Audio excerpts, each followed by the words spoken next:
దానిలో జరిగిన లోపాలు, ఉద్దేశపూర్వకంగా ఆ ప్రాజెక్టులో ఎలా కొల్లగొట్టాలి అనే స్వార్థంతో చేసిన కార్యక్రమాలు, ఆ ప్రాజెక్టు పేరుతో ఆనాటి పింక్ కలరు వ్యవస్థని మరింత ఆర్థికంగా బలోపేతం చేయడానికి వారు పన్నిన కుట్రాలన్నిటినీ ఛేదించటం కోసం ఒక కమిషన్ని ఒక రిటైర్డ్ జడ్జి గారితో ఈ ప్రభుత్వం నియమించిన తర్వాత దానికి సంబంధించిన ప్రత్యక్షంగా పరోక్షంగా పాల్గొన్న అటు అధికారులే కావచ్చు, రాజకీయ నాయకులే కావచ్చు, ఇతరత్ర ఎవరైనా కావచ్చు, వారందరినీ వన్ బై వన్ చాలా సుదీర్ఘంగా ప్రతి ఇంచిని ఇన్డెప్త్గా స్టడీ చేసి ఒక రిపోర్టు ఇచ్చే దాంట్లో భాగంగా ఆనాటి ముఖ్యమంత్రి గారు ఆ కాళేశ్వరం రూపశిల్పిగా తనే చెప్పుకున్న మహానుభావుడు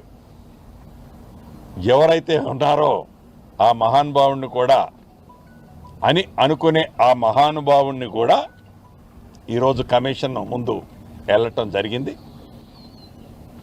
వారికి వారే సర్టిఫికేషన్ ఇచ్చుకుంటారు. తెలంగాణ గాంధీగనో, తెలంగాణ జాతి పితగనో వారికి వారే ఒక సర్టిఫికేట్ ఇచ్చుకుంటూ ఉంటారు. ఈరోజు సరే వారు కమిషన్ కాబట్టి దాంట్లోకి నేను ఇన్డెప్త్గా పోను. తప్పకుండా అది తెలంగాణ జాతిపిత కాని జాతిపితగా చెప్పుకునే వ్యక్తి కానీ, ఇంకా మిగతా దానికి సంబంధించిన వ్యక్తులు కానీ, ఆ వ్యవస్థ కానీ ఇప్పటికే ప్రభుత్వానికి ఒక క్లారిటీ వచ్చింది.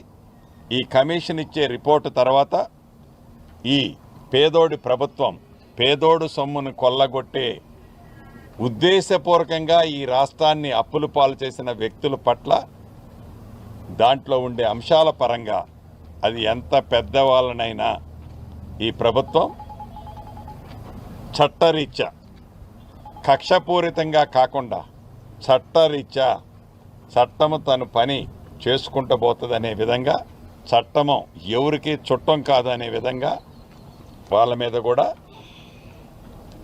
ఆ చర్యలు తీసుకోవటం జరుగుద్దని మీ ద్వారా తెలియజేస్తాను.